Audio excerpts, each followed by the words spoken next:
Hello, everyone. Welcome back to Collective Intelligence Block Party number 14. After a break after the Divine Feminine, we are now kicking off our next segment on K-Mama, food healers, Operation Stone Soup, etc. And I'm going to hand it over to Sailesh, followed by Jon. And let's get our cards on the table. Where are we coming from, and what's your kind of proposal for how we should proceed? Not just today, but in general. So go for it, Sailesh. Love you, Sailesh. Great to see you again, brother. Welcome. Good to see you too. Thank you for hosting, and it's good to see all of you. We have made some progress. So the source code has been uploaded to the server. It is compiling. I'm able to play with it on my Android, but it's not doing exactly what I thought it was going to do. So therefore, there is some debugging to be done now. And partly I have to also get our secure socket layer working properly. And that requires some paperwork that I need to complete so that we have SSL on the server, because it has all these payment gateways that we need to put in place. So that's there, and then I have to create an account on Android, Google, and I have to create an account on Apple for the apps to be available on phones. But I think there is work to be done before we get there, because I've already noticed a bunch of bugs, a few bugs, not a bunch, but I think it's natural for any software project that it's going to happen, and we have to sort it out. So we are working with the developers, and well, that's where we are. I also finished writing a white paper on the vegan world. So let me post the link to that. So this is like a draft, okay? So I put it on Medium, and then I'm going to post it on our Climate Healers website today. So this sort of gives the overview as to why we are doing what we are doing with K-Mama, and the larger vision as to where we are going with all of this. And seeing that these apps, whether it's K-Mama or Arvind's app for United in Heart, are all like onboarding apps that I see for the Aquarius currency system, the money system. And the Aquarius money system, again, I think we have now interest. People have come on board and they want to facilitate like a monthly meeting to happen on that, and so that we can see how we transition from where we are to a vegan world.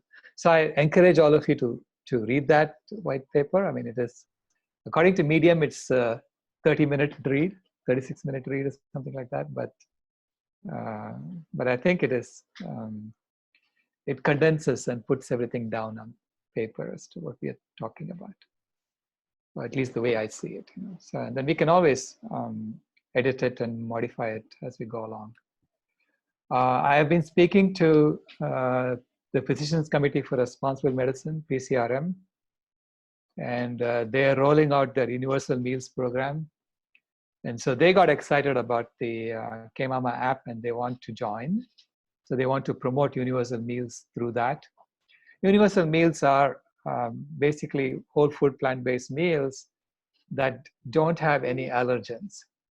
So this means that you can, if you use those recipes, you can pretty much cook anywhere in the world, and no one should be, everyone should be able to eat it. That's the idea behind Universal Meals.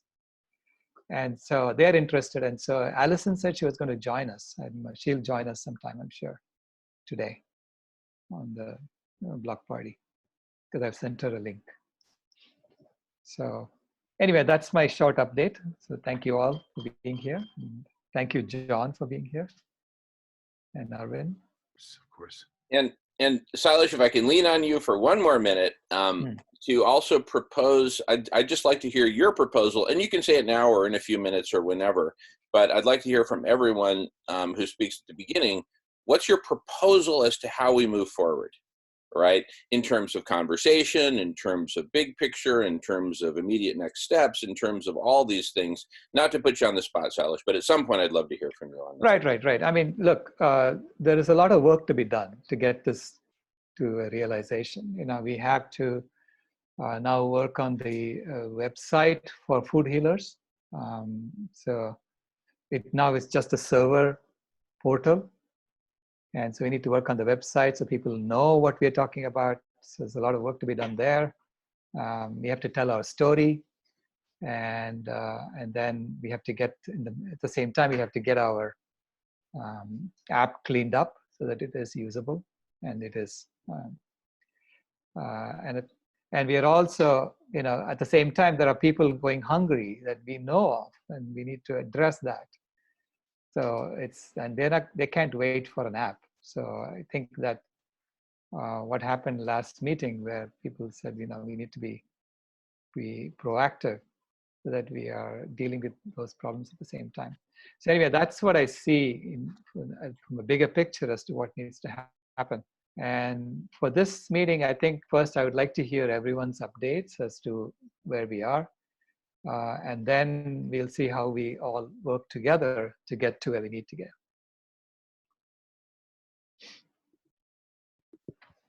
Beautiful. Thank you, Sailesh. All righty. Do you want to go next? Yeah, go for it, John. Yes. No, I was going to suggest you go next because you started to share your own transformation process. Maybe that would be useful before I speak. I'd love to hear that. Yeah. So I was commenting just before you joined, Sailesh, that I've kind of gone through a revelation process of my own. So just in really simple terms, imagine where we are now, where we've come from. We're kind of going through a bottleneck transformation, and just in very frank terms, either we're going to make it or we're not. Okay, we are all here because we're committed that we make it. But let's just talk about the transformation. So let's assume for a moment we're going to make it to the other side. We're going through a transformation right now. The transformation for me is holistic. You know, you can't get halfway transformed and say, you know, I'm good. I got to 50%, so we're cool. It's a holistic transformation, and part of the transformation is a radical transformation in our own intelligence, our own sense making, right? And part of that transformation for me is the ability for people to basically change lanes as much and as often as they need within, and I use this as a metaphor, the multi-lane highway of collective superintelligence, right? So, you know, the bottom line of the realization for me is that everyone should basically work on whatever they want to work on. Yes, and if what they want to work on is a conversation about what do we do next, great, please jump in. I'm certainly there, right? But really, everyone should work on what they want. And, you know, the invisible hand of the network will kind of guide us to, you know, borrowing off of Adam Smith's invisible hand of the economy, which I totally disagree with, sorry. But anyway, the invisible hand of collective superintelligence will, I have faith, bubble the best ideas and the best solutions to the top, and also help guide people to those solutions that their heart really wants to be working on, even if their head hasn't quite caught up yet. Having said all that, what I would like to propose in terms of a process for us is that we intentionally take some time and talk about what I'm now calling the conversation. And the conversation is a frank exploration of how do we save life on Earth? Looking at it in terms of the goal we want to get to, looking at it in terms of the big picture strategy, exactly how we need to start, et cetera, et cetera, et cetera. And my hypothesis is here that there will be one or two or maybe three, but in any case, a very small number of big, huge transformational strategies, revolutions, evolutions, waves, whatever you call it, but we'll be able to name each one, and we'll be able to say, aha, you know, that was a moment in history when things pivoted and they started on a new path, right? And I always point to the example of the 2013 press conference that President Vicente Fox of Mexico and I organized in Seattle, Washington, as the beginning of an international tour that changed the course of history as regards drugs, prohibition, legalization, regulation, drug cartels, etc. And anyway, that's a story we've talked about quite a bit, so I won't belabor it. But that's just an example of one of these transformational moments and transformational waves that I had the privilege of actually leading for a time. In our case here, this transformation that we're in the midst of, I'm just going to call them hyper solutions. I came up with this name a few days ago. And my definition of a hyper solution is really a collection of solutions, including some mega solutions, like what we're talking about right here, and others in the realm of SRM, et cetera, right? As well as some strategies, including mega strategies.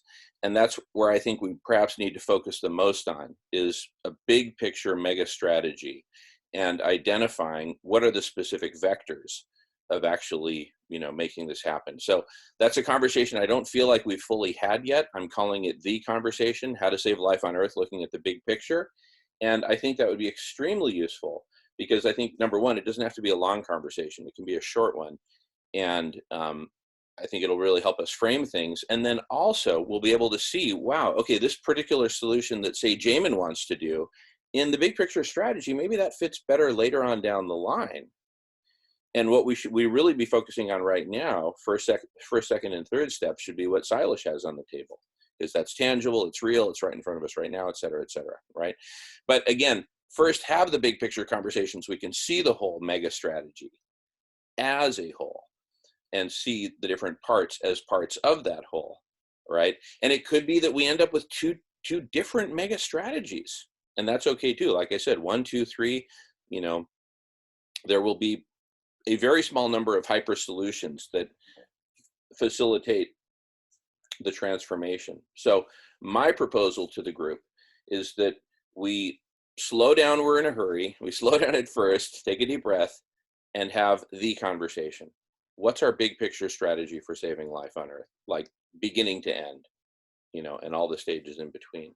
Have that, and then we can see where do we place these different big pieces that we've been working on? Where do we place it within that? Right. So that's my proposal. Start with the conversation and then go down to specifics. Start big, go focused. So with that, I'm complete. And welcome, Alice. Alice is here, sweetheart. Oh, cool. Yeah, and she just threw in a comment. And with that, I'd like to turn it over to Jon, and then love to hear from everyone.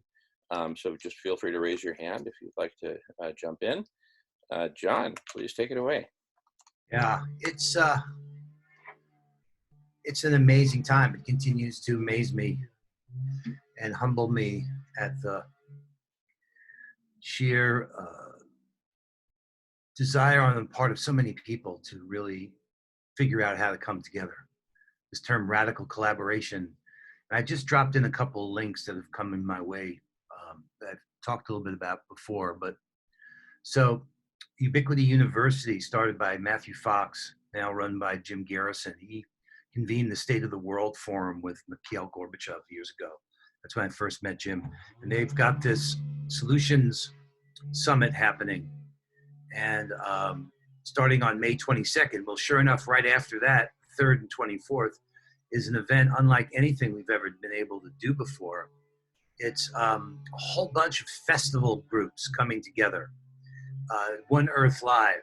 Take a look at everybody, you know, from Jason Silva to Bruce Lipton to Michael Fronte. It's that, but again, everybody's kind of leaning into the virtual world and recognizing that from this point forward, it will be virtual first. No matter whatever we do face to face, there will always be this time that we'll never forget, the great realization when we've kind of upped our level of capacity to think and design together. And I've also included a link to the Synergy Games, which is what we are doing with the Sign Network and Compassion Games, is trying to, how do we take these creations, in this case, what Sailesh, you envisioned, and Jamen and I and everyone else that's here empowering and behind, how do we bring action to that, the commitment necessary to evolve that so that it has the impact we want to have, so it creates the better world that we want to have. So that kind of flow of creation to action to impact to a better world, this is kind of where, you know, I've come out on it, because I've been in these conversations where everyone, you know, wants the best for all of us, but we really kind of like, okay, now what? How do we really weave our strategies together in such a way to empower each other? I love Marshall Ganz's definition of leadership. He says it's enabling another to achieve purpose in the face of uncertainty. And it's in that spirit that I come to you, Jamen. I greatly admire and respect what you've been doing here, you and Melissa, and to discover you in this space, Sailesh, like we have, and the climate healers, and you guys being connected to Sign. I want to bring all the resources I have to bear. And I want to honestly say, I'm not sure, how do you do it? I mean, you know, you got to somehow, some balance, like in music. It's the only thing I know is how you listen well and recognize that playing at the same time is not the same as playing together. And that takes a sensitivity and love. For me, love is so powerful. It is really the mainstream that feeds us all. So I come to this conversation ready to play, eager to help, and do what I can. I want to say I made one mistake. I left my calendar open. Didn't say this was a 2-hour call. So this group of 6 people grabbed a meeting at 12 o'clock. So I'm sorry I can only be here for till noon, but then I'll come back afterwards after I have another telmet. But besides that, I'm in and really appreciate it and look forward to learning and contributing. I'll say something. Beautiful. Yeah. Thank you, John. Melissa wants to say something next. I don't see that anyone has their hand raised. Feel free to raise your hand or otherwise indicate, even in the chat or by whatever means, that you'd like to be in, and I'll manage the queue. Go ahead, sweetie. Yeah. So great to see all of you. John, I love what you're saying. And I think it's, for me, the starting point is setting the intention. Because often humans make the mistake of thinking we're in the control of everything, when actually it's creation, right? Or God, or however you want to call that conscious field that creates all the time, infinitely big and vast and no beginning, no end. So I think setting the intention, and then even within this small group, by setting the intention together and taking those steps together, it actually moves matter forward. And not participating in organizations that are not doing that. So I'm just going to use myself as an example. I'm a visual artist. I do a lot of public art. I've been applying for calls for artists. It takes an enormous amount of time and energy, but I keep getting declined. And this morning, another call came through, and I sat there and looked at it and go, you know, this just isn't the right organization for me. They're not forward thinking. They're not working collaboratively. They're not there yet. And so I think, you know, a lot of us will find that these organizations that have existed for a long time are not yet transformed into this new modality. So I think that if together as a group, we can set our intention, which I believe is what Jamen is talking about. What is our intention on the big picture, big scale of how do we save life on Earth, which will be made up of all kinds of details, right? And small projects and medium-sized and large projects. But if we can set the intention for the big picture and then start to look at how to move that forward together, that this group can do that, even though we're small. Yeah, done. Beautiful, Thank beautiful. you. Thank you. Beautiful sharing, everyone. This is super awesome. Myra has her hand up, followed by Sarah. Go for it, Myra. Hi, everybody. I have a question. Maybe it's directly to you, James. I would like to know why is it called Operation Stone Soup? Right. So first of all, I just want to point out we're getting a little ahead of ourselves, because Operation Stone Soup is something that some of us, many of us, most of us have collaborated together on, and Jackie and I and you, Myra, and a handful of others, we've taken the conversation really deep last week, but I just want to frame it in the context of what I was talking about earlier. So if we talk about the conversation, how do we save life on Earth? How do we transform, et cetera? The big question, the big conversation of our moment. For us, Operation Stone Soup is an answer to that conversation. And the reason I'm saying that we're getting a little ahead of ourselves now is because, for what I said a few minutes ago, I'm proposing we first have the conversation, and then we can see what comes out of it. And at that point, I'd love to talk about Operation Stone Soup, because for me, I think it's a beautiful answer to the conversation. Does that answer your question, at least for the moment, Myra? Yes, definitely. And going back to that, I do highly believe that we do need a good introduction to everything that we are presenting, with good background names. So for instance, operational stone soup, maybe that's not really what the soup is going to be called, because people are going to be like, oh my God, a stone soup, like what is that going to do to me? So I think that it is very important to start giving names to everything that we are doing. For instance, if through the K-Mama app, if such soup is going to be delivered, a soup that is going to help people eat better and put their immune system better to fight this, to have their system fight this situation we're living in. I believe that it's very important for us to invite maybe those ancestors, those people that have given us a beautiful teaching. For instance, it can be named Gandhi soup or even Kimaya soup. You know what I mean? I feel like Operation Stone Soup, I don't know, and I understand that that's just not the language that I use. For me, it's like more important to kind of like take over the messages that a lot of people are trying to give us in a spiritual level, in a compassionate level. Beautiful, beautiful. Thank you, Myra. Thank you. And just to clear up any I got it, sweetheart. Thank you. And just to clarify any confusion, that the Operation Stone Soup, the big idea is feed everyone, ensure that everyone around the world is fed whole food, plant-based, immune-boosting diets, and starting in one particular city and then expanding from there and building planetary collective intelligence around it as we go. So that's, in a nutshell, that's Operation Stone Soup. The naming of it is I can see now, a very important conversation to have. So we'll do that. But again, all that follows from the conversation, and I'm saying let's first have the conversation before we get deeper into that. Alrighty, thank you, Myra. Sarah, great to see you, and go for it. My house. Hello, everybody. How are you? I wasn't on last Friday because my phone was stolen, so I've got a loaner phone now, and it's just been a mess. But yeah, okay, so that's why I wasn't on. Sorry about that. My question actually is for Dr. Rao, if he's still on, or anybody that can answer.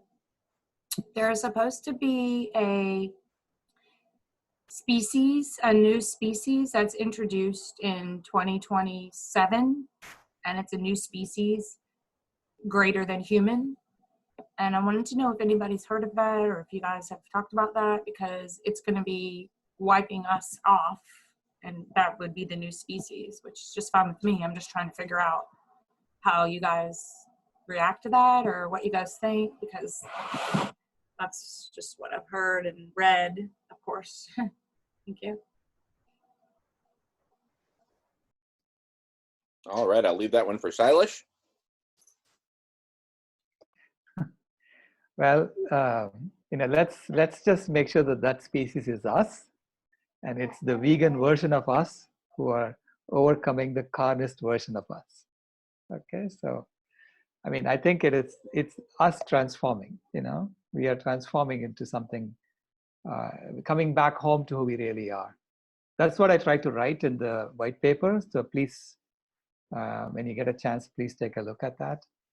And so I'm trying to, again, tell the whole story and showing how we need to transform from a system that's based on fear to a system that's based on love. And how do we do that?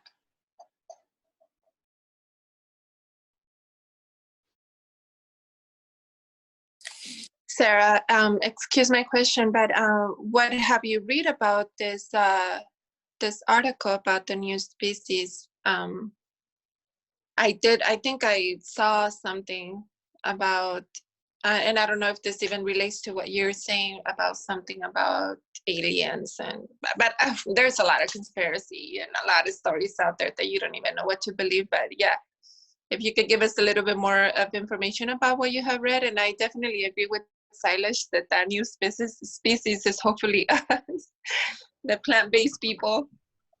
Agree. I've just heard that through, I was learning like life codes through meditation and how we achieve life codes by, because we have to transform. And right now, with everything happening, we're not going to have a vegan world before 2026, even though I'd like to think we would. I was thinking by my question really was to the meditation group, will we have a vegan world by 2026, or will we be gone off this earth and our human life would be, obsolete? And because the ice age came, and obviously the planet survived ice age, planet has survived many changes. However, with the human destruction, the humans destroy themselves. And then someone said, well, we're going to have a new species will be born and supposed to be in 2021. It'll be superior to our species. And I do agree that we are going to transform into where we are butterflies now, or will become butterflies in the future. I don't know. I just wanted to find out what you guys had thought about that. And I did read the white paper many times. And then there's a new publication that Sailesh Dr. Rao just sent out this morning. I haven't read that yet. So yeah, I really don't have a substantiated evidence. I'm just hearing this through what other people are saying that they've learned through life code for meditation and species, because we have new species every single day. There's species every single day. For example, in the rainforest, we have thousands of species every day that get demolished, or whatever you want to call it. They go into extinction, but then every day we have thousands of other species that are, brought into the earth, like a different type of frog or something of that nature. Still part of the frog family, but it's just a different species of frog. Yeah, no, I mean, I don't really have a lot of, like I said, evidentiary, of substantiation, but I just wanted to find out what you guys heard and what you guys thought. So yeah, I mean, I guess I was kind of looking forward to 2026, where we wouldn't be here as human species. We would let the animals have back their earth. I mean, that's personally what I want personally. I don't really have a lot of more patience of this, because it's just everybody's destroying everything. The meat, dairy, and egg connoisseurs, the COVIDs, I call them the COVIDs, but meat, dairy, and egg, doesn't matter what you do, what vaccine you get, meat, dairy, and egg, it's just destroying everything. Every single thing is being destroyed by humans right now, because they're using meat, they're using animals for clothing, entertainment, and they call it food. So yeah, people just aren't getting the message, no matter how much Beyond Meat stock is going up and this, that, and the other. Keeping the slaughterhouses in business is just, yeah, that really sealed the deal for me. We're just like doomed at this point with the executive order to keep the order of the defense to keep the slaughterhouses open. That just, to me, that was a big slap in the face, I guess you could say. Thank you, Sarah. I'm so sorry to hear about your phone, and glad you got a loaner and you're here with us now. That's the important thing. And we got Jamen in the queue, followed by James. I wanted to actually answer your question, Sarah, because I actually believe that we will be replaced by a fundamentally different species. And here's how I see it. So consider, the evolution of ants, right? I wasn't there when it happened, but we can imagine a scenario where first there were just these ant creatures that were out doing their thing, and then they found that it's better together, right? Better that they do life as a colony rather than a bunch of individually competing ants. And now advance that to, say, the leafcutter ant species, where within the colony there's 7 different types of ants of vastly different sizes and functions and everything else. So the individual ant actually cannot survive. One individual ant, they can't make it on their own. Forget it, not going to happen. They only survive as part of a machine, just like any one part of my car won't make it to New York on its own, but my car as a whole, including the driver and all that, can make it to New York. So the ants became a fundamentally different species when they colonized, when they went colony, not colonized, but went colony, right? I believe we're in the process of going colony. And when we do, we are a fundamentally different species. Instead of being a species with 8 billion individual members, we are a species with 1 member, the colony, right? And then if there's a colony of humans on Mars, okay, maybe that can be a separate colony, or maybe we just self-identify as one, occupying 2 planets, whatever. But in either case, we go from being a bunch of individuals doing this barbaric, sick game of Monopoly that we're playing all over the skin, face, and organs of Mother Earth and all of our brother and sister species, so that we can win at some made-up game called Monopoly and power and dominion, etc. Okay, that's my answer. Yes, we're changing, and we're changing very rapidly, and it's happening right now. So kiss old species of humanity goodbye forever. Thank you for getting us here. Please don't come back. We need the new species now to replace us, and that's Homo colonus, right? Homo ahimsa colonus. There you go. And I'm gonna let Sailesh comment, and then James has his hand up. Go ahead, Sailesh.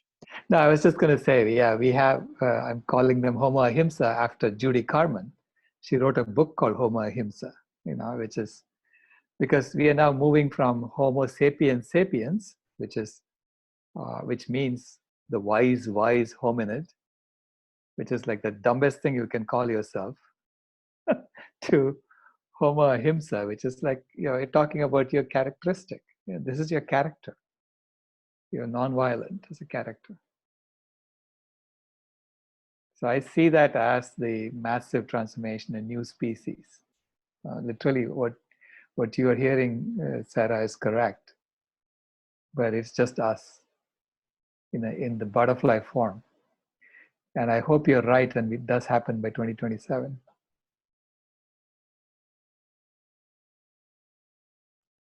Beautiful, beautiful. Thank you, Sailesh. My goodness, what a great conversation. And you see, now that there is space for people to jump in and say, well, here's what I think. Look at how it's evolving. I just love it. Viva collective intelligence. Viva. All right. So James is up next from Cork, Ireland. He's going to uncork some wisdom for us. So everyone, behold, James, brother. Well, I don't know about uncorking any wisdom, but the way I see it is, at the end of the day, it's only going to go 2 ways. We're going to end up with a new species, or because we're going to just not get together and collectively get it together. So we're going to end up with a species of the remnants of what we have, trying to deal with the fucking mess we've left them, or none at all. And the other alternative is, as Sailesh puts it so eloquently, Homo ahimsa. You know what I mean? It's as simple as that. That is the transition. It's either one or the other. But if Homo ahimsa doesn't come about, then the other alternative is, if we're lucky, a few remnants scrounging. You know what I mean? that's the biggest picture. That's the big picture. And again, I'm going to just reiterate what Jamen is saying about the big conversation.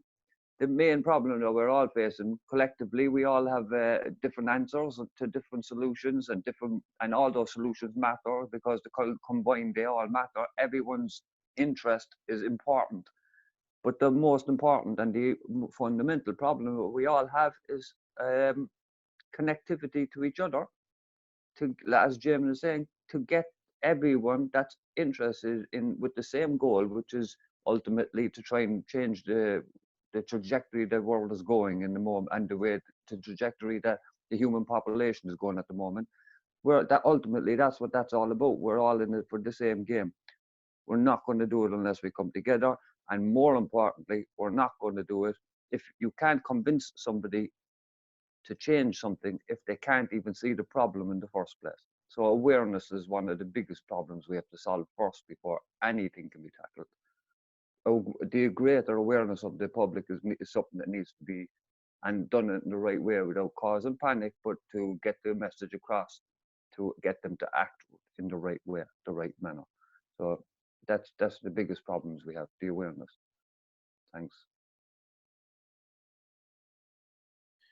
You know, since no one has their hand up that I can see, let me just verify that in the chat. Arvin is raising his hand. Okay, Arvin followed by Jamen. Go for it. Actually, let me just make a quick comment if I may, Arvin. Thank you. Which is that, you know, and this is a big realization. So everybody get out your yellow highlighters here, please. Big realization for me is that, you know, fundamentally, what are we offering to the world? We're offering specific solutions, right? And we're offering also what James offered up, which is awareness. Hey, if there's no awareness, you know, nothing's going to change, etc. So we're offering two things: awareness and solutions, right? And what I'm going to suggest is that with the conversation that we're now venturing into right now, I'd say that we're in it right now, thankfully. With the conversation, we create something that is so inviting, because what we're basically saying is, hey, join the conversation. And when we say join the conversation, what we're not saying is, hey, there's something I want to stuff down your throat. What we're saying is, hey, I want to hear from you. Here, let me give an example of that. Hey, Arvin. Hey, welcome to the conversation, Arvin. I've got nothing more to say to you right now. I'd love to hear from you. What do you got, Arvin? Go for it. Okay, that was a really good segue. Well, first I want to reflect a little bit about the comments because I think they've been terrific.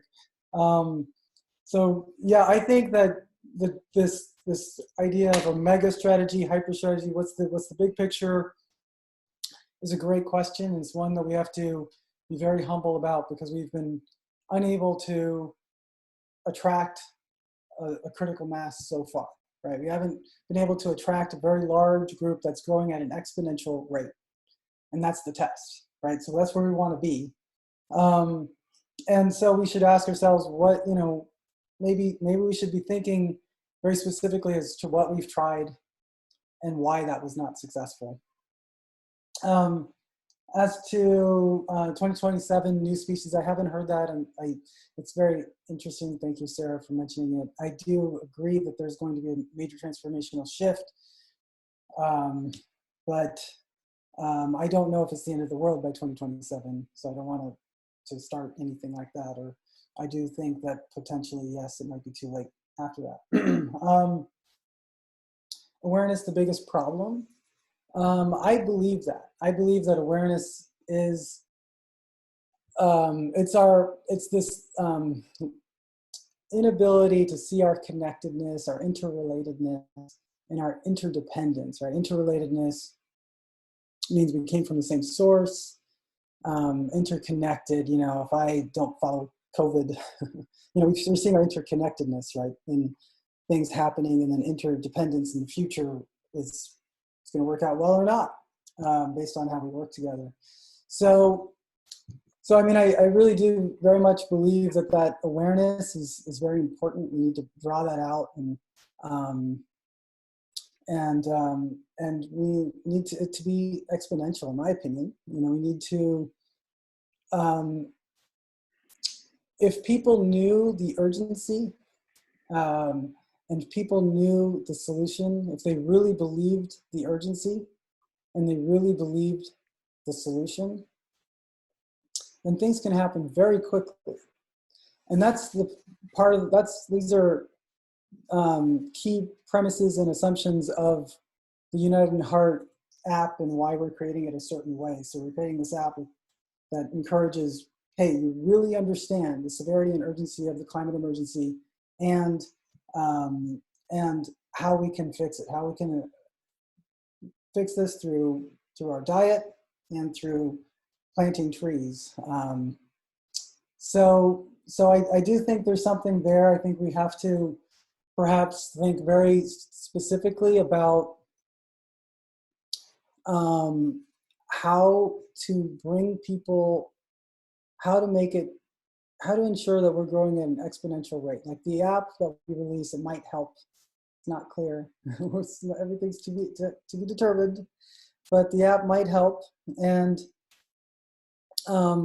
it's funny because even when I talk to people, and they haven't seen the documentary, but I talk to people about how we need to work together. You know, I'm surprised that sometimes I don't hear back because maybe they don't believe me that there's this climate emergency. So it's a matter of, you know, reaching people where they are. It has to be fine-tuned. And yeah, I don't have an exact solution for that, but I think we're thinking in terms of where we want to go. And what marketing people say is, think about where people are, reach them where they are, and bring them forward. And I think that might be one spot where we haven't done very well. So I guess, you know, I think maybe one last thing, which I've mentioned a little bit about in some other forum, but this, with respect to awareness, Swami Vivekananda is a great influential thinker 125 years ago. He said that ignorance is the cause of all suffering. Well, ignorance is the root cause of all suffering. And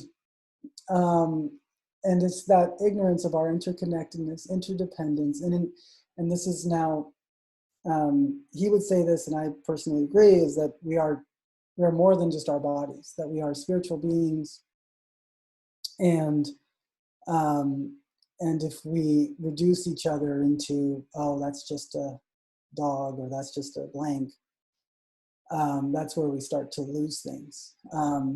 So, you know, we're interconnected. We all came from the same source, and we can have a beautiful, bright, glorious future if we work together and respect each other and truly see each other with love. And love is the capacity to see the needs of others and to act accordingly. So when we actually see the needs of our brother and sister species and each other, and then we act accordingly, then very good things can happen. But again, we have to, preaching or saying these things or talking about what we want to happen in the future, somehow it's just not reaching people. And I think it's because we're not reaching them where they are. And that's a tough one. I don't, you know, maybe, I thought that with the increasing awareness about climate change, that perhaps the climate emergency is potentially be where people are, but I still think it's mixed fractions, and you're not going to reach everybody with one thing. So the climate emergency is going to reach some people, the vegan message is going to reach some people, the food scarcity issues is going to reach others. So perhaps if we get very targeted around those three, and come up with solutions that, again, that's the test, in my opinion, is it must grow exponentially. Then perhaps there's something there. That's all I have. Beautiful, Arvind. Thank you so much. I'm itching to respond, but first, Sailesh is in the queue. followed by Jamen, and I don't think anyone else is in the queue after that, so feel free to jump in. Sailesh, go for it. Yeah, I want to first begin by pointing out that as a species, we are one of the only species that can work together with billions of us coordinating our actions. No other species can do that. Okay? And guess what? We are already doing it. Except right now, the game we are playing in order to do it is a game based on fear. So if you don't play my game, if you don't play this game, you're going to go hungry. That is the stick that makes people go and work, right? To coordinate our actions. And we are coordinating our actions now to play this game of Monopoly, so that we are funneling wealth to some few people at the top. Now, people are already seeing that this is immoral at the moment. Okay, so it's not us, it's not the vegan movement saying it's immoral. I mean, we've been saying it for a long time, okay, but it is people who eat meat are saying it's immoral. What's going on is immoral. Okay, people who are the National Review is posting articles saying this is the least necessary industry, and why are we propping it up, right? Just to make sure that people have their burgers.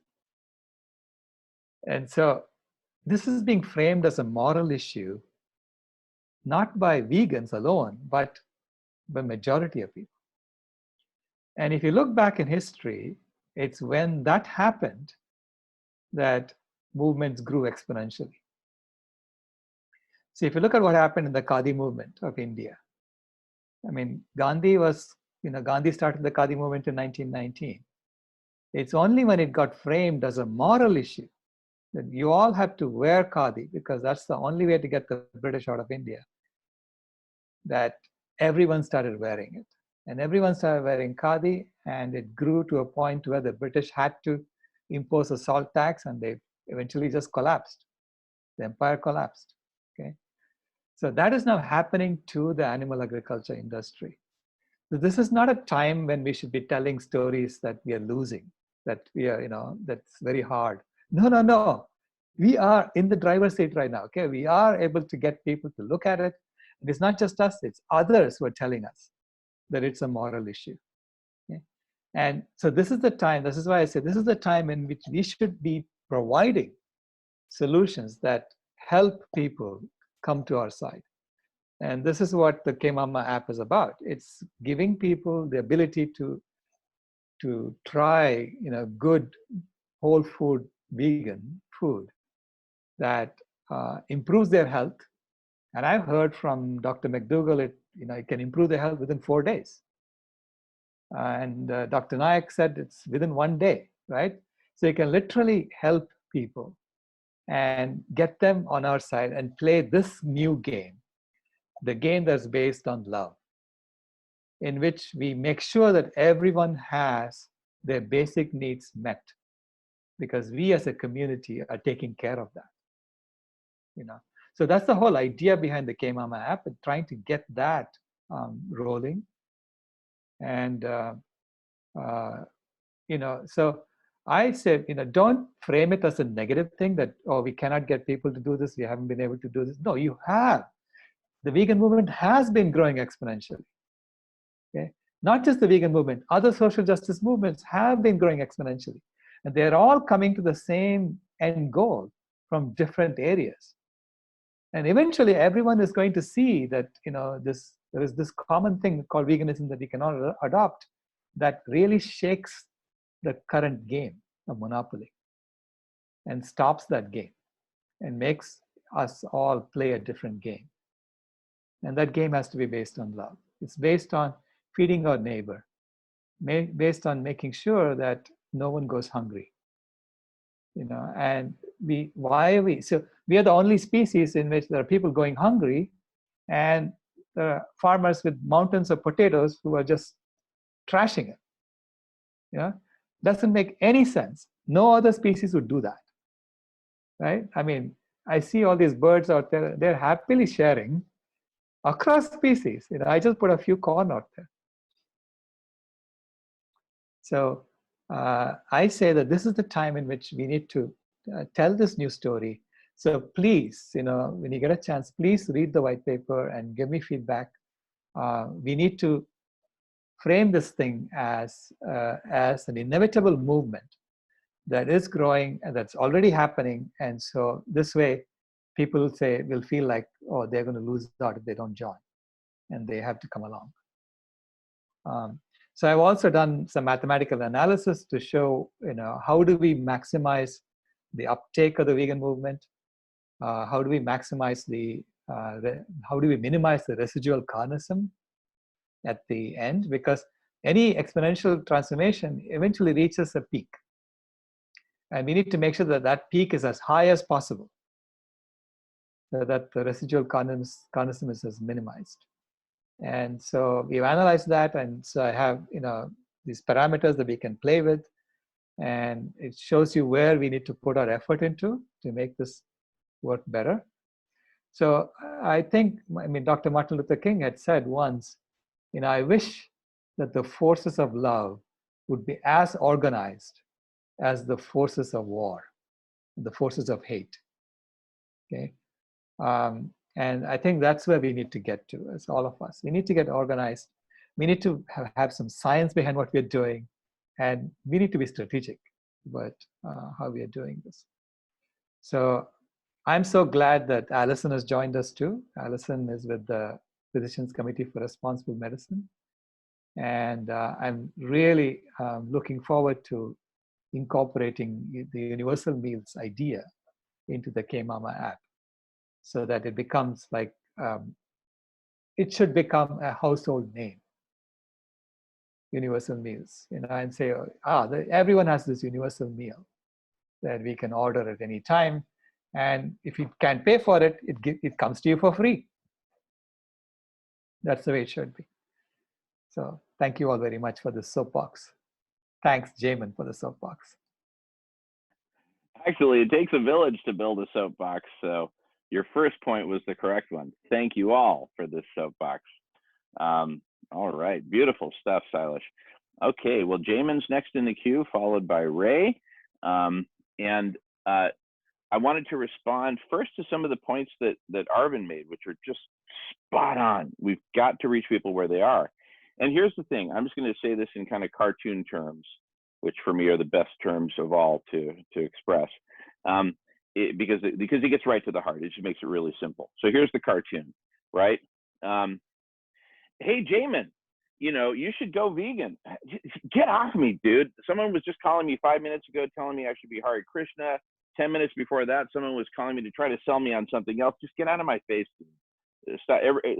You know what? I'm going to put a sign on my door that says no solicitors. Okay. So that's what happens as human beings when someone tries to push a solution on us. Hey, Jamen, climate change is happening. Therefore, you need to do this. Dude, don't you see the sign? No solicitors. Don't tell me I'll tell you what's important. Have you accepted Jesus Christ as your savior? Then get the hell out of my face about climate change, because that's what's important, right? So the lesson from this cartoon are two. Number one, don't go pushing solutions. And number two, don't go pushing awareness. All right, well, what's left? Hey, Jamen, you're really smart, right? Yeah, I'm smart. Yeah. We'd love to have you in a conversation about solving the world's problems and saving life on Earth. I'm your man. Okay. Bottom line, where are people at? They're coming from a place of ego and fear and overwhelm, and the last thing they need is something more on their plate, right? But you can gift them an invitation. There's no wait. It's an invitation, and you're honoring them. I'm meeting you where you're at, Arvind. You're a smart dude. You're very creative. You're very loving. We need you here. Join the conversation. And where's the conversation? It's right here. This is the conversation. Exactly what we're doing right now. So I won't leave the microphone and pass it off to the Canadians. We've got Ray followed by Miles, until I make one more great American point, which is this. So, okay, Jamen, great. So let's say you have the conversation. Then what? So what comes out of the conversation is what comes out of the conversation. And that's where we kind of need to let go, just like with our children. I look like I'm pregnant, but I don't actually have kids. We need to let them go, right? And let them do their own thing, let them take their own course. So whatever comes out of the conversation, go for it. And let the best hyper solutions win, right? But right now, we're not even letting the womb get pregnant with great solutions. The womb is the conversation. We need to create the conversation, and we need to make it very popular. Most of you know that I was a leader in the cannabis movement, legalization, regulation, et cetera, ending prohibition. What you don't know is what got me in there. So I'm friends with Rick Steves and his whole family. He's this big travel dude with travel shows and all kinds of books and good stuff. Anyway, on his website, it said marijuana. It's time for a conversation. That is what hooked me. And I said, you know what? I cannot argue with that. Prior to then, I didn't touch weed. I thought it was bad. No. So if he had said, hey, Jim, I want to smoke, I would have said, no, thank you.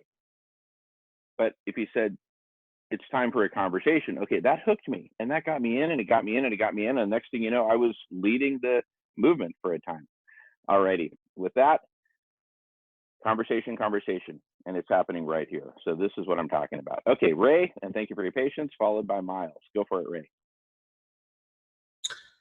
Okay, we're talking about this new species that's coming up. We've got an idea that we're going to have our species dominate the planet by 2026, preempting this one that's coming in 2027. When you said 2027, I thought that's an incredible coincidence. Sarah, she's still on the call here. So what are we able to change to a new species? This is the big question. And I think upon that hangs all of our hope that we can change. There's the camp that thinks that we can't change. There's the camp that doesn't want to change. Almost everybody is afraid of change unless it's something that they've, can see a little bit more clearly, this future that's coming ahead of us. And in general, we all have to believe in change. We have to believe that cultures have always changed. Culture is usually our excuse that we can't change. But it has to be recognized that culture has always changed to adapt to the situation, no matter where in the world you live, no matter what your ethnic background and cultural upbringing. Your environment kind of dictated what your culture was going to have. Then you would have a snow culture that's not by accident. They have snow. This is all, your environment, your existence dictates your culture, and you have to believe it adapts. So I came across this interesting collision of ideas. I listened to the audiobook by Steven Pinker called The Better Angels of Our Nature, Why Violence Has Declined. So Steven Pinker is actually a Canadian, but he is in Harvard currently. And he kind of goes through the historicity of violence and shows how we have progressed over time. At the same time, I've come across a book that I haven't quite read yet, but I realize that the conflict of these two ideas by Chris Hedges, Dispatches of the Myth of Human Progress. So that's the subtitle. It's The World as It Is, Dispatches of the Myth of Human Progress.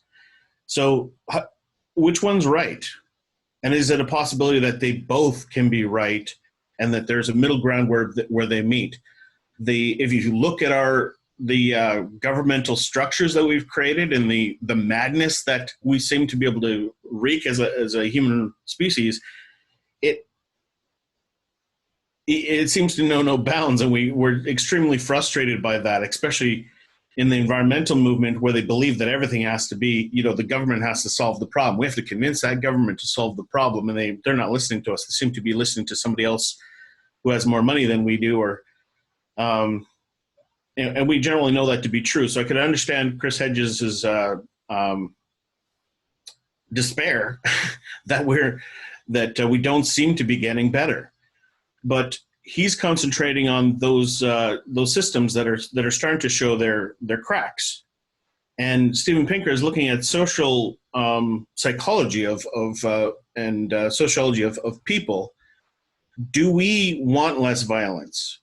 You know, compare us to, you know, the Vikings, to the Roman Empire, where everything was about conquest, everything was about conquering, and you had neighbors to worry about. Let's do the preemptive strike and we'll take over them before they take over us. That mentality is really changed.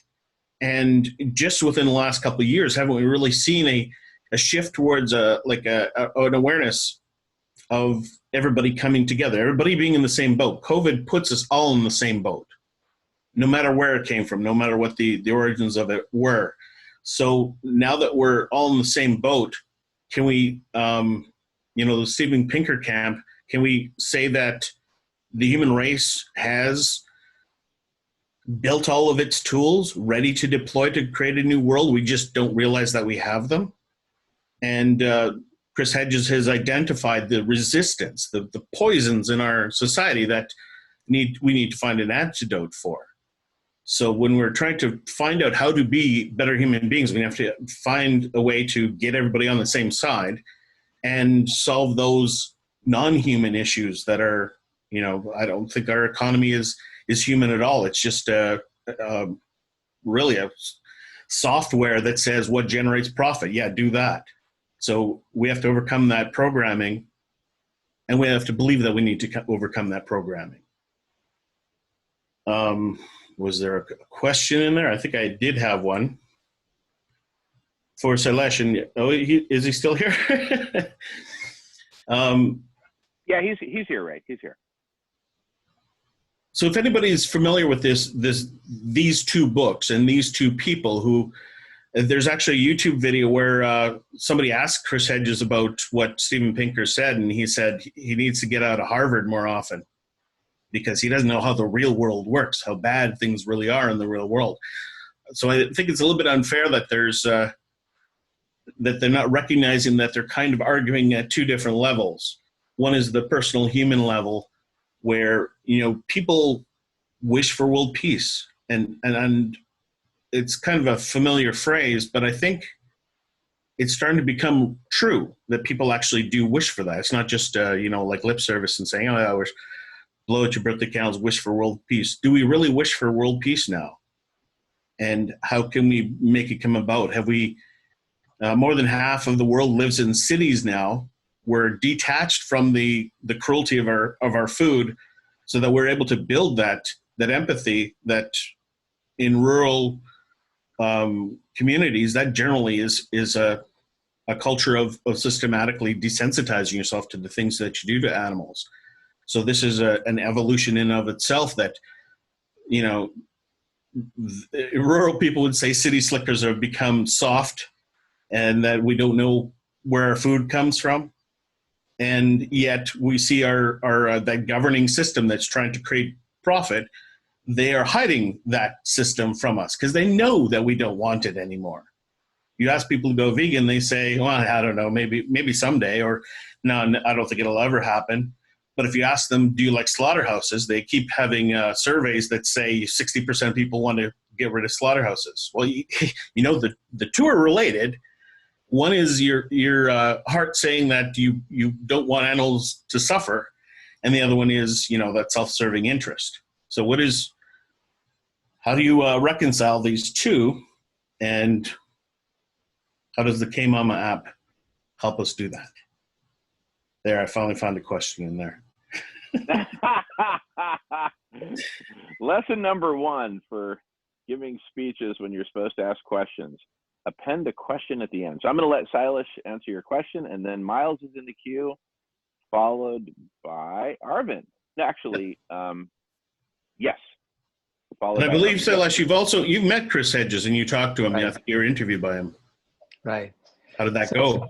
I would say that Chris is right, that Steven Pinker can get out in the world more. Because as Dot pointed out in the chat box, the violence is there, but it is getting more and more hidden, you know, from those of us who are actually paying for the violence, right? So just like what's happening to animals is being hidden from us, what's happening to people is also being hidden from us. What's happening to people at the bottom, who are really doing the work, who are picking the tomatoes, who are picking the strawberries, who are picking, who are fishing out there. I mean, there are lots of slave labor going on. There are women being, there are girls being, turned into prostitutes. I mean, all kinds of violence is going on, but it's under the surface. So Steven Pinker doesn't see it. He doesn't measure it. It's not there. I mean, if you look at the statistics, it's not there. He's looking at murder statistics and things like that, and he's saying, yeah, on a per capita basis, it's less, right? But he's not actually going and measuring the amount of power that is being exercised on people, and how that has become more and more concentrated, and how colonialism is actually there, but it's just being cloaked as something else. Colonialism is done through the currency system now, as opposed to a bunch of people from this country going over there and ruling that country. That's very crude. That's old 20th century technology. In 21st century, you can do it very differently using the World Bank and the IMF and places like that. So it is the same game. The game is getting more and more sophisticated. The game is still based on fear. The game is still based on saying you don't belong unless you play my game. You don't belong in this, right? And so this is why I think Chris Hedges he's more looking at what is happening on the ground. So he's a war correspondent. He's gone there and he's seen what happens to people. And so he's seeing the ugly underside. He's like the guy who went into the slaughterhouse and saw what's going on. And he's coming to these people in the cities and saying, don't think it's all, the cows are being sung to as they're being killed, right? So, in that sense, I think Hedges is telling more of the truth than Pinker is. Pinker's statistics are correct, but at that level where it's being measured, right? But there are lots of things that are not being measured, where it is much worse. So that being said, it's clear that we need to play a different game, and that new game has to be based on love and not fear. And we need to then play that new game in parallel with the old game, so that eventually people say, I want this new game and not the old game anymore. And that game only can be played among vegans. It has to be a vegan game. So only vegan products are allowed in the game, where you are measuring the ecological footprint of that product and so on. So this is about gathering enough resources among the vegan community to implement this game, and now, and then start playing the game. So I would say that's the only way out of this. And thank you for being part of it, actually. Well, let me just play Pinker's advocate for a second. He's saying that there's human progress, that we ourselves are progressing. And would you say that colonialism is less acceptable than it was 50 years ago, 100 years ago? Yeah. Absolutely. In the time of Columbus, Right. Absolutely. There are lots and lots of people who have been put in a bubble in which they're able to get closer to their hearts, where they don't see the violence of colonialism, even though they are the ones who are consuming it, who are actually ordering it and making that happen, but they don't see it. So they're in a bubble where they are getting closer to their hearts. Yeah. So they would never tolerate, like the Romans 2,000 years ago, would tolerate someone going and chopping off the head of a slave right in front of him, because that was normal, right, in Rome. So that's what Steven Pinker is pointing out. He's right that there are enough people in the bubble where they feel a moral progress. They feel a progress in they're getting closer and closer to their true hearts, right?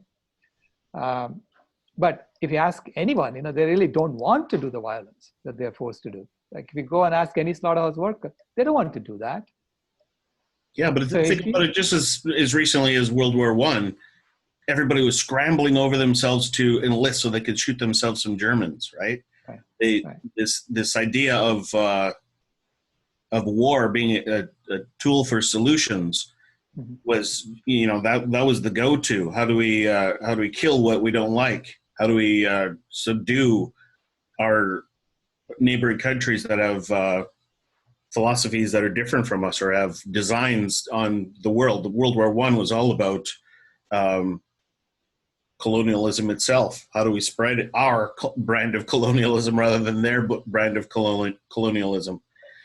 And so when the people have completely different values from the system that is governing us, we're tolerating. We absolutely are tolerating it, and that's the biggest conflict that we have right now. But Chris Hedges is recognizing what the inhuman part of our society has put upon us, and has to hide from the people that we believe that there can be a vegan movement, because people are ready for it. It's that idea that's time has come.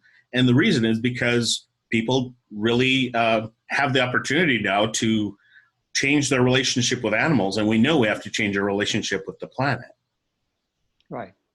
But, at the same time, you see people, soldiers who are sitting in a terminal and basically playing a video game. Someone is actually getting shot over there through a drone, right? But it's just a game they're playing. And so every day, I think every Tuesday or something, the president gets a list of people, and then he checks off who should be shot. This is standard operating procedure for a president in the United States. But that doesn't make the news.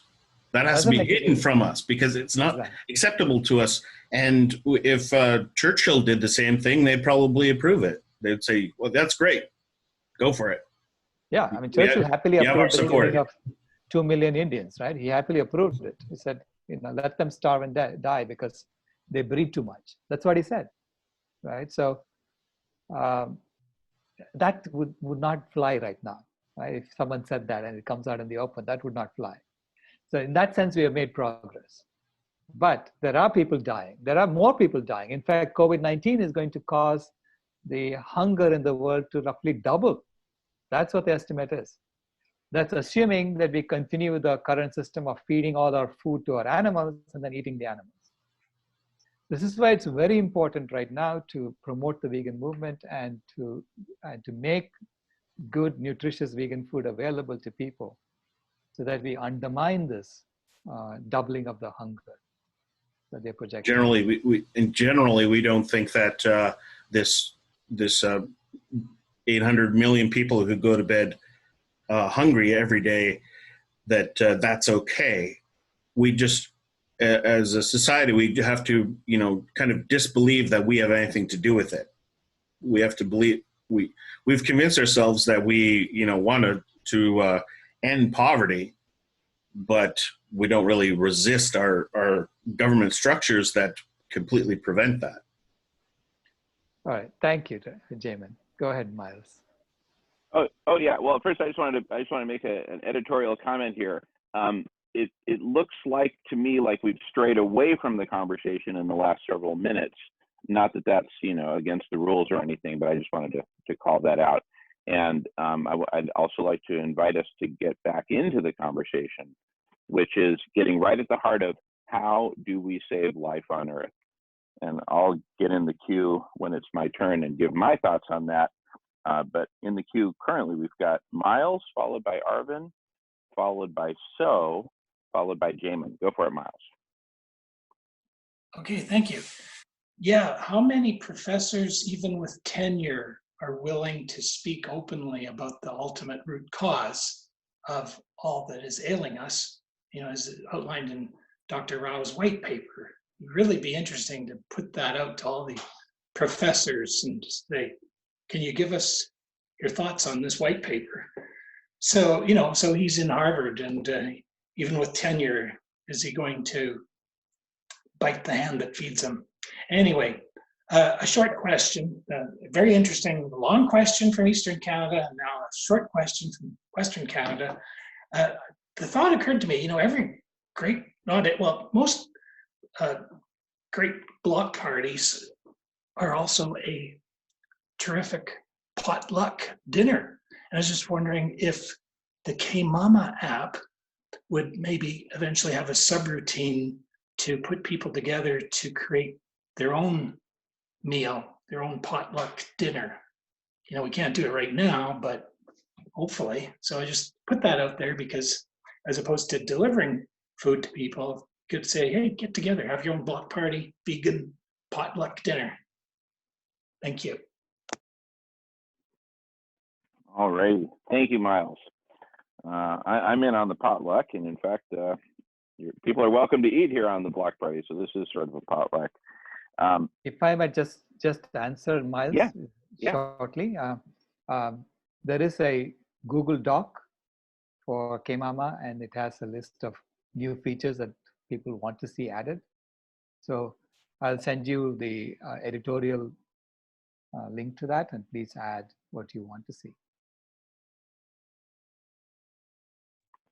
Awesome. Thanks, Alice. All righty. We've got Arvin next, followed by So, followed by Jamen. Go for it, Arvin. Okay, yeah. One thing I wanted to say firstly was to Ray regarding Steven Pinker is that some people, I think the majority of the professors, the majority of the nonviolent sort of scholars, if you will, don't agree with what Steven has been publishing. So one person in particular, Michael Nagler, who is the founder of the UC Berkeley Peace and Conflict Studies Department, and he was the author of an American Book Award winning book called The Search for a Nonviolent Future. He has said that, you know, this is unofficial and this is not on the record. I don't know what he says exactly on the record, but he said to me, you know, Steven Pinker has caused a lot of confusion. He's dangerous. And even not all of his stats are actually completely correct. So he said that there's been, you know, if you look at some of the data, he's citing, he recounts some of these particular sources and drives up certain numbers. So you got to be careful with even the statistics itself. Yeah. So anyway, and I do agree with and I agree with what Sailesh said, that we're not moving towards. If you look at the type of violence it's increasing. So the number of languages that go extinct, it's 1 per every 2 weeks. And so that's very fast. It's faster than even in, you know, back 200, 300 years ago. And it's because, and if you know, there's a roughly 1-to-1 correlation between cultures and languages. So cultures are going extinct very quickly. So, and okay, so back to the bigger question, trying to get to the bigger question, because Jamen, thank you for you know, encouraging that. While I do see, yes, an exponential growth in vegans, I don't see an exponential growth in vegans that are working on the big conversation or working on the big problem, that are aware of it. And so those are two different things. And I think that we have a lot of hope if we can get exponential growth of the big conversation by vegans, right? I think just exponential growth of vegans as it's currently running, I'm not so convinced that we'll see a vegan world by 2026. In fact, that's, I think, why we're here, is we have to jumpstart things so that we actually see that. And then I guess just a really quick thing, drone, okay, this is a little bit back on the old topic. For drone operators, so drone operators that are, you know, involved in this situation of bombing people, et cetera, they have this problem called perpetrator-induced traumatic syndrome. So even though that they were not there, even though they did not see those children dying or their mother dying or whoever it may be, they are suffering. And their lives, these individuals, this is studied by, of course, these nonviolent scholars, but these individuals are very unhappy. They have, their lives fall apart. And it goes to show you that, you know, this is part of, again, nonviolence view, that we have original goodness. And when we are not acting in alignment with that, we really struggle, we suffer quite a bit. So just wanted to state that. I thought that might be interesting. Beautiful. Thank you, Arvin. Oh my goodness. Dude, you need to come here every block party, right? Whoever I need to talk to, your wife, you know, colleagues, you just give me a list with phone numbers. I'll call them all. All righty. Next up in the queue, and Nolan seconded that motion. We've got So joining us from London. Welcome, So. Great to see you.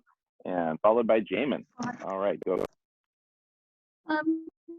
Yeah, I wanted to talk about, a number of people on here have talked about the need for love, and but I think love makes a lot of people feel really sick. In the system that we have, it's totally commodified. We've got the love song, or we've got the Valentine's Day, or we've got the romantic meme, but actually we're so established with the violent culture that people feel literally sick even at the word love. You know, like if somebody comes up and says Jesus loves you or something, you just feel utterly sick. And so when we're talking about, as we have been doing, about getting people on board for this shift to save the world, I think that is a massive obstacle. And also people who have those kind of ambitions, I mean, they're generally denigrated in society. They're called do-gooders, Cape Crusaders, goody two-shoes, you name it. But it's the most uncool thing. It's just by definition, it's regarded as the most uncool thing.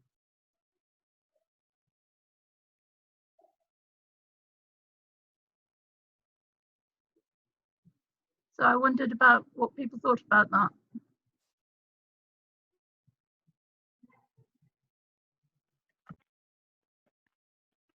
All righty. Good question. So I'll let, you know, interesting. I think, well, I'm really glad you brought up cool, because this gets to this Arvin's challenge of exponential. Arvin has just set a very high bar for us, which I totally agree with. Exponential or bust. And so now at long last, I'm going to actually unveil what I believe the hyper solution should be, right, for the world. Here goes. And it comes it comes in actually 5 stages, right? Because I want to get discreet enough that Arvin can actually break out his magnifying glass and say, all right, am I convinced, yes or no? All right, so here goes. Stage 1, and this builds off my earlier comments. Don't try to push something on somebody. Don't try to tell them you got a solution. No. Invite them to the conversation. That's stage 1. And basically, what that's going to do, that's going to separate, to quote President Vicente Fox, that's going to separate those who are on the court ready to play the real game of saving life on Earth versus those who aren't, right? And that's not a judgment thing. It's just, you know, we need this gradation so that we can get those who are in the game and really willing to have the conversation on the court, having the conversation publicly, right? Scoring social points in the process. The conversation is cool. It becomes a cool thing, right? The people who are in the conversation, they're like firefighters out to save life on Earth. And everybody loves firefighters, right? So this is an opportunity for everyone to be a volunteer firefighter without having to leave the comfort of their own comfy couch, right? Best of both worlds. You get to drink the beer and get fat, and you get to be a firefighter at the same time. I'm in, okay? It's fun. You get to network with brilliant people, and you're saving life on Earth. So stage 1, join the conversation. Is that going to grow exponentially? No. There's only so many of us who are actually on the court in the conversation. We haven't self-identified as a community, but once that community starts to self-identify as a community and there's a place to go to have the conversation, I think the block party is a good start. People are going to start coming of those who are qualified. Not everyone's qualified right now. So listen, if we got to a few tens of thousands of us who are in the conversation, oh my goodness, hallelujah. Why? Because now let's go to phase 2. Let's say we're at tens of thousands who are in the conversation. We're self-aware. We're aware that we're on the court and we can see the other players on the court. We don't necessarily agree with them, but that's not the point. The point is we're on the court in a public conversation answering the hard-hitting question, how do we save life on Earth and how do we make it go exponential? So phase 2, once we get to thousands or tens of thousands, certainly by tens of thousands, we now have the collective IQ as a community, however fragmented, we have now the potential to come together as a collective superintelligence. And this gets to what I've been, and Arvin, we haven't been in a lot of Zooms together. Hopefully that'll change. We met in person, so we're bros. And that's, so, but just keep coming back and you'll see, but collective superintelligence, that's kind of my bread and butter, right? Now we've got a pathway to get there. So as this community of tens of thousands of people on the court grappling with the real question, playing the real game, how do we save life on Earth? As that crystallizes into a collective superintelligence, a number of things are going to happen. Number one, we're going to find ways to lower the barriers so that others can join our ranks, right? We need an easy on-ramp, right? An easy, gentle on-ramp. Not like, oh, are you brilliant? You're not brilliant? Then get out of here. We only want brilliant people. That's what we don't want. We want an easy on-ramp so that anyone who wants in the conversation, I don't care who you are, everyone welcome, okay? That'll create an easy on-ramp. We'll also start to crank out some really awesome hyper solutions, what I define as this superset of solutions, mega solutions, strategies, mega strategies, stories, memes, and other components of the transformation, okay? That's what I call a hyper solution. I'm unveiling a hyper solution right now. It's got 5 stages. We're now at stage 3, the stage of hyper solutions. So now we got all these hyper solutions bouncing around, some of which might make the nightly news. And let's say you've got, I don't know, 5 to 10 really super cool hyper solutions in the running that people are talking about. One of which might be Operation Stone Soup, or maybe that got filtered out long ago. But there's 5 to 10 that are on the board that people are talking about, right? What that means is there will necessarily be a number 1, a number 2, and a number 3. It's just inevitable. One of those will muster the resources and the support to do a press conference. And that's actually vital, because when the press conference happens in stage 4, that's the next stage, one of them has bubbled up, gained enough support, gained enough attention that now it's got the juice behind it to do the kind of press conference that President Vicente Fox and I did back in 2013 that became a singularity that changed the course of history as regards drugs and violence around drugs. That one that makes it to the top does its press conference. Now listen carefully. At the press conference, what they're not doing is promoting the conversation and just trying to get more people into the conversation. What they are doing is promoting a specific hyper solution that came out of the conversation. One of the top 5 or top 10 that bubbled to the top did the press conference and got the attention of the world, like, for example, and I'm only going to use it as an example, Operation Stone Soup. Why? We do the press conference in Brooklyn, New York. We're going to feed everyone. We're starting right here in Brooklyn with that awesome food that Miles is dishing up right now. But imagine a whole, freaking warehouse full of this stuff and trucks going out to the far reaches of Brooklyn, feeding everybody for the press conference, talking about the diet that we're doing and the importance of it, the immune boosting, led by Dr. Priya and her team and Dr. Allison, et cetera. And it becomes this solution called Operation Stone Soup, feed everyone, right? With the right sauce, according to Miles, or the right beverage, as the case may be. So that hyper solution of Operation Stone Soup becomes the thing that finally crosses the chasm, right? In stage 5, post press conference, everyone's talking about it. And, a bunch of, and at that point, we get not tens of thousands, but tens of millions of people coming in for exactly the point that Miles is making. Food talks, bullshit walks, right? So, you know, if you're feeding everyone in Brooklyn, I guarantee you that all the major news agencies in Manhattan that I visited and been interviewed with when I was the ganja king, they will be covering it. I guarantee you, and it'll spread from New York all around the world. That's the that's the hyper solution that the world will hear about. But prior to that was the hyper solution you're all hearing about, which is, drum roll, the first 4 phases, which are all about the conversation, and multiple hyper solutions coming out of the conversation. Taking the very best one, bubbling it to the top, doing the press conference, that gets the attention of the whole world. And now you got everyone pouring in, thinking that they're coming in to support that hyper solution. But what we all know is, yes, that's definitely true. And they're also forming part of the collective superintelligence, which will continue to grow exponentially. Look at the yellow line above Ray's left shoulder there, shooting up exponentially. Thank you, Ray. That will be the exponential, but it will be based off of the hyper solution that survives all the rounds preceding the Olympics and the Olympics and walks away with the gold. We're talking about the Bruce Jenner, pardon me, the Miss Jenner of the competition of hyper solutions. That's the one that does the press conference, that gets the world's attention, and that's the one that gets everyone in. And that, my brothers and sisters, is the hyper solution I'm proposing. And in a nutshell, it's start with the conversation, get to Operation Stone Soup, do a press conference in Brooklyn that blows it out, and then the world falls in love and everyone's eating nutritious, whole food, plant-based diets without ever having been sold on it. Look at what Miles did, right? I was talking, and Sailesh is sitting there frowning. Miles breaks out some food, puts it on the camera, Sailesh smiles.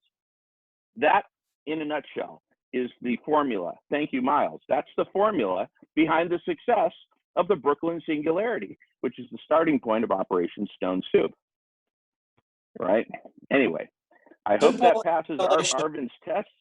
I saw him grading feverishly. Hopefully I'm getting an A+ and not an F, but we'll see.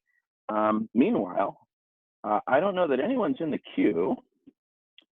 So, but Arvin, I see you've unmuted, so that means you're in the queue. So go for it, Arvin, and thanks everyone for listening. Well, I was taking notes, and I'm just digesting it, probably like everyone else. I like it. I don't know if I have, let me think if I have any specific thing to comment on. Yeah, I like it. I mean, I think that perhaps I really like this idea of scoring social points, and Sailesh and I have talked about, we have this concept in the app that we'll be rolling out called Enviros, and Sailesh has been encouraging me to think of it that way. And Sailesh, you know, I was resisting a little bit, but you know, if we want to make it completely non-redeemable and we just say, yeah, these are reputation social points, I'm willing to do that. So we can talk offline about that, but essentially, whatever's going to move this faster is what I want to do. And you know, I do think that our app might be a very good, relatively objective way to indicate social points. But yeah, I mean, so essentially our app is trying to encourage people to, so very early on, and my apologies, I forgot who that person was, they said that we should be intentional. And it starts with intention, and that matter follows. And yeah, that's part of the idea behind the app, is that we get people to be really intentional about diet, communication, and carbon.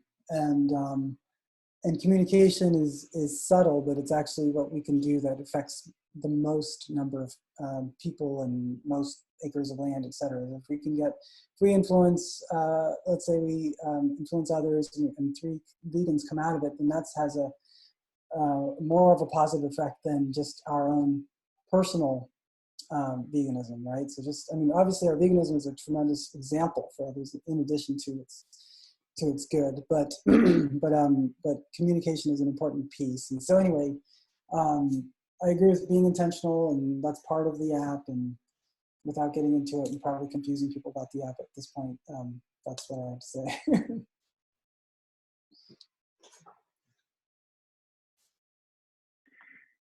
And since no one's in the queue at the moment, just correct me if I'm wrong, wave frantically or something. I'll add on that, which is to say that in my world, in my view, an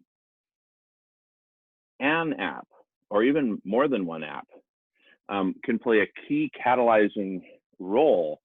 But I happen to believe that the story is way bigger than the story of the app. The story of the app, especially K-Mama, is brilliant, absolutely beautiful. You couldn't make it up. You didn't make it up. It's not made up. It's real. That's part of the beauty of it.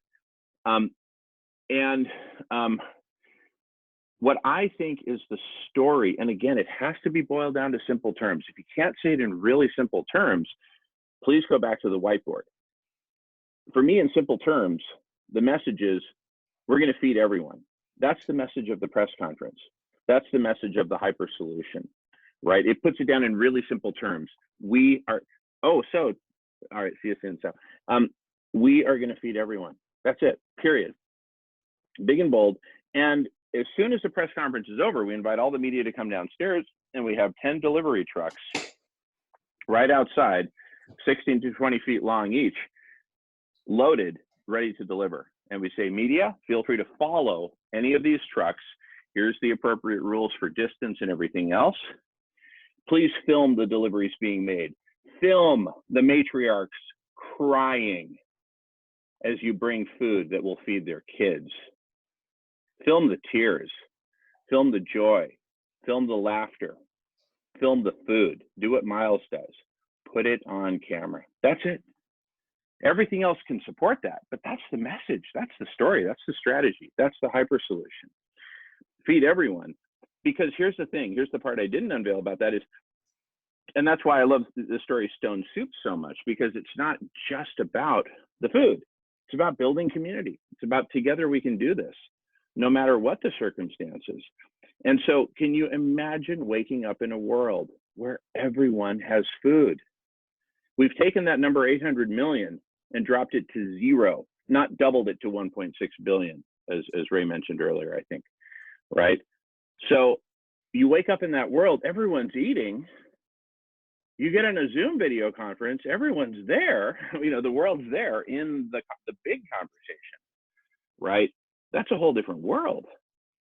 That's a whole different world. And we can tell that story.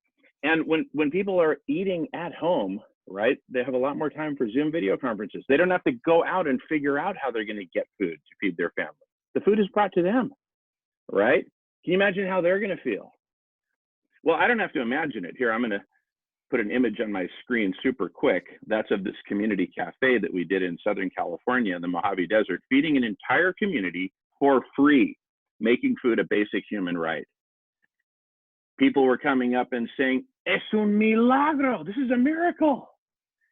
When you feed whole communities, they love it. They love it, right? And in terms of social points, the social points, I don't think you can tabulate them. Who is on the court? Who's in the game? Who is promoting a super cool hyper solution like feeding everyone, right? They simply get social points because people are watching them and giving them high fives and saying, now I'm in, I want in the conversation. There's no greater social point than bringing other people in, right? Those are your points. Why are you here? Well, I saw Jamen talking and it was super inspiring. That's my currency right there. That's it. Okay, Sailesh, you've had your hand up for a while. Thanks for your patience. Go for it. No worries. I was just going to address So's point, but she has left. But basically, the current system will say bad things about love, and it's going to distort love. It's going to distort the things that are contrary to the system. The system is based on fear. It's based on separating one from the other and saying who's better, who's worse. And so that's natural. You should expect that. And all we are doing, I think we can frame it in different ways. The way I tried to frame it in the white paper is to say that we say something, shouldn't we implement what we said? Right? We say all men are created equal. Shouldn't we implement that? Isn't that what we are trying to do in a civilization? Is to implement our values, our culture. So, and if you really want to implement what you said, you have to follow the truth. So then it's not about love, it's about the truth. And it's about making sure that what you say and what you do are the same. And that helps sort of neutralize the negative aspects of what people tell you.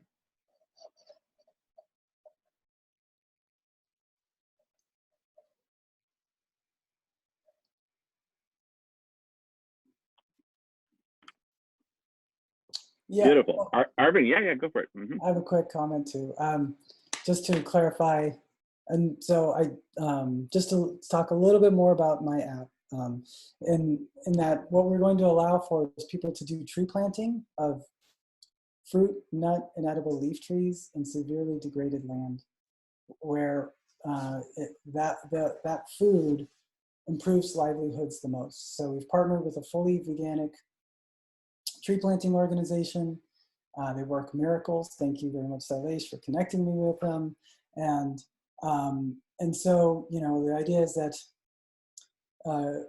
with your donations, if you were to donate $90, that's the equivalent of 60 tree plantings, which would uplift one family. So for 60 tree plantings, you uplift one family. Within 5 to 7 years, you've established food security for them, not only for their lives, but for generations, for their generations of their family. And so it's very, very powerful. And we have different plans. It's not that you have to fork up $90. You could fork up something per month in a much smaller amount, like $8.75 per month, and uplift one family within 1 year. And so this is just one of the ways. The other ways are inspiring others to watch the documentary, which hopefully will open people's eyes about the urgency of the climate emergency and the solution that Sailesh Rao has discovered, which is presented in the documentary. So we do think that there's some credibility to believing that that these social points mean something in the app. But yeah, absolutely, we love K-Mama too, and we love what that will bring as well.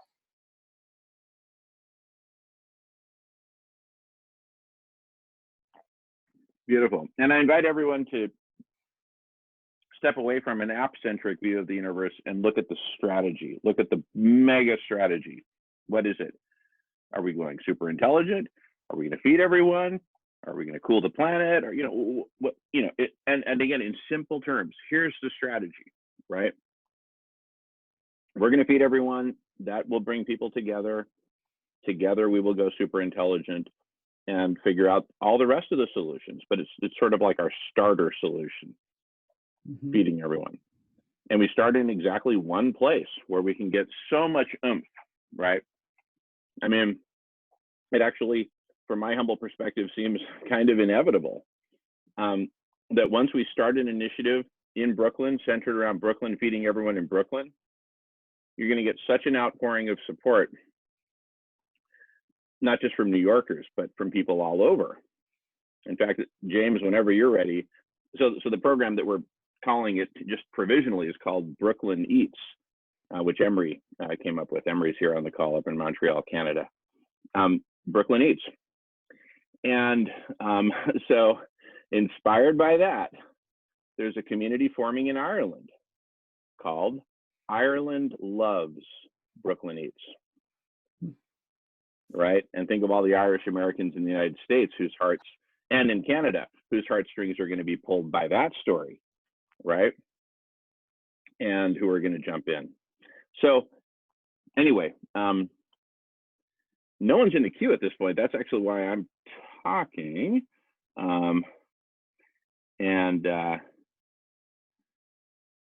Let's see. Oh, Miles, go for it, please. Yeah, it just occurred to me, you're talking about Ireland and putting a cultural or ethnic flavor into vegan eating would be interesting. You know, so Ireland might come up with some uniquely Irish K-Mama dishes, you know, and other countries, India and so forth. Just a thought. Celebrate the diversity that vegan food can be.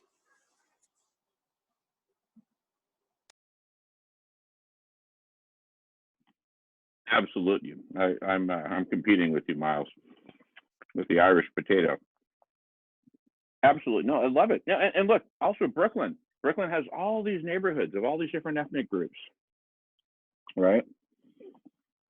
And so, I mean, it's like this was made to order for Brooklyn, practically, right?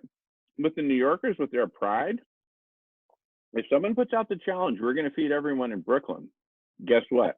We're going to feed everyone in Brooklyn. And that's why, again, Stone Soup. If you haven't read the story or whatever, go onto YouTube and watch a 5-minute Stone Soup video, okay? Cartoon story. But one of the biggest lessons coming out of Stone Soup is you don't have to have all your ducks in a row when you start. How many of the 100,000 calories that ultimately went into that pot, right, were there ready at the chopping block to begin with, right, at the cutting board? Zero out of 100,000 calories, right? Did that stop them? No, it started them, right? And this also builds on, gets to the story. See, when President Vicente Fox and I started our campaign, we actually didn't have anything other than a story. And we got the world's attention.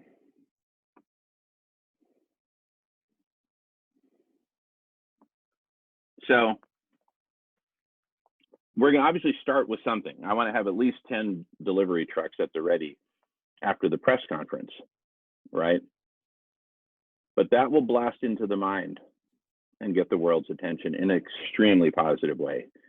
And notably, it'll get the attention of New Yorkers, and all the boroughs are going to want this.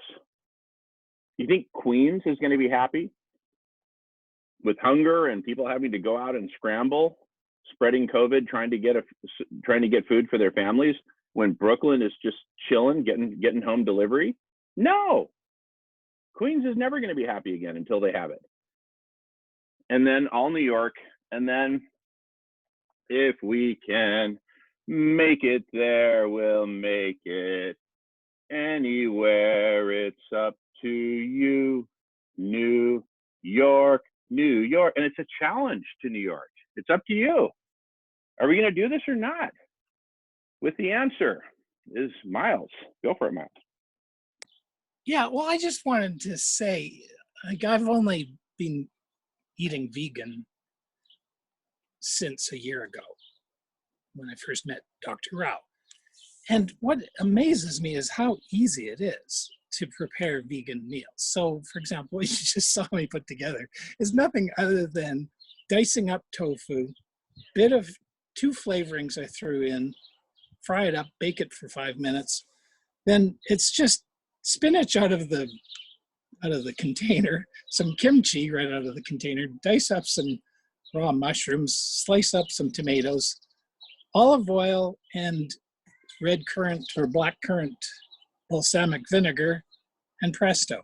You know, and then cleanup is such a breeze, because if you're dealing with animal products, you've got grease, and it's, you know, you got pots and pans that you got to scrub with lots of soapy water because the grease is everywhere. Anyway, I'm just really amazed how simple it is, and it looks fantastic because it's naturally appealing food. You know, the creator just gave us all this colorful food that you could, you know, even without even turning on a stove, you can create this nice meal. So to roll out food, vegan dishes, so much simpler than if you're going to try to feed them any meat products or dairy products. So anyway, I just had to express that. No, and apparently the dogs in your neighborhood really love the vegan platform. So my understanding is animals everywhere love it. Yeah, it's the natural thing, you know. It's my neighbor's dog, a nice little dog. And so anyway, yeah, this is a really exciting app and initiative, and you know, you make a festival out of it with some entertainment, music, some dancing. Oh, you know what? We're going to bring the block party to Brooklyn, the home of block parties worldwide. They know block party like a Brooklyn block party. All right. So we're going to bring the block party to Brooklyn. There's going to be music.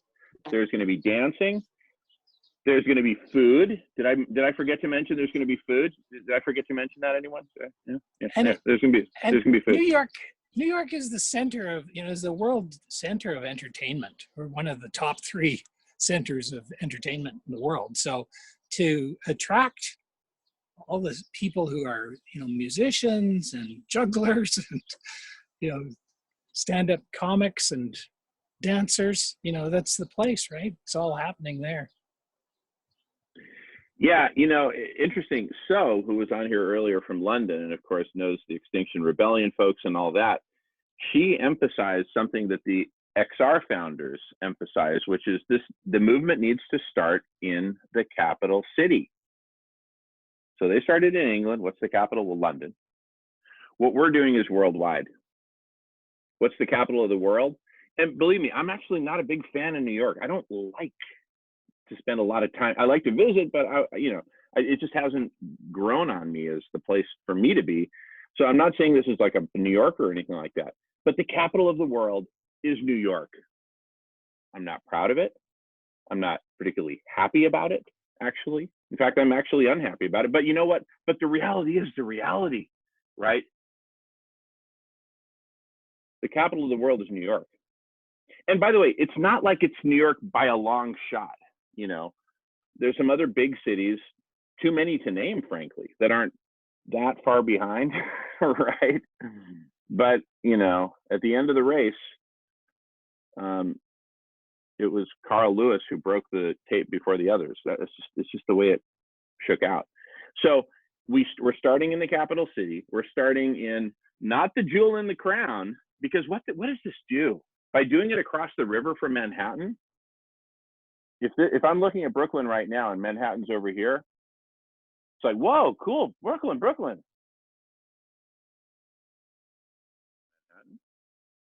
And I guarantee you, Manhattan is not going to be silent on the matter. Nor is Queens, nor is Harlem, nor is the Bronx, et cetera, et cetera.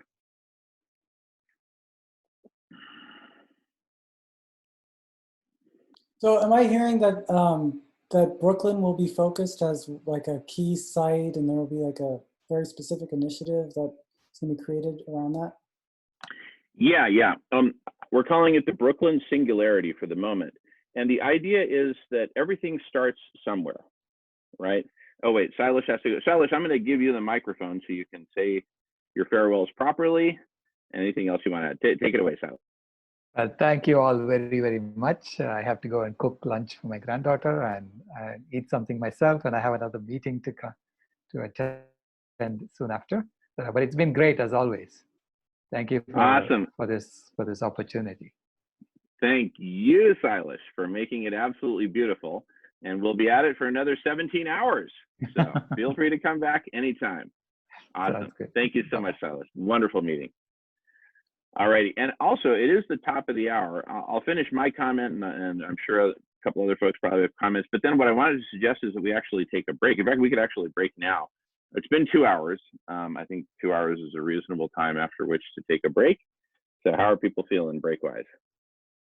Yeah, I'm seeing a couple thumbs up. How long of a break would people appreciate?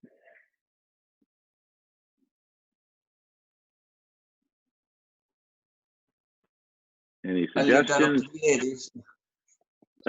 Sorry, James? Oh, yeah, definitely. I'll leave that up to the ladies. I'm okay with anything. Definitely. For a musical interlude, I just posted Kiss 1996 at the Brooklyn Bridge, live outdoor concert. So the venue's there. We can get Kiss in there to get them out of retirement, and we'll rock and roll. All right, beautiful. So awesome. So and maybe we can play that after the break or even during the break. But anyway, who any idea for how long of a break would be good? Jackie, 15, Myra. 15, 20? 15 Okay. or 20? Well, why don't we? 15 minutes will work. Sorry, what did Myra say?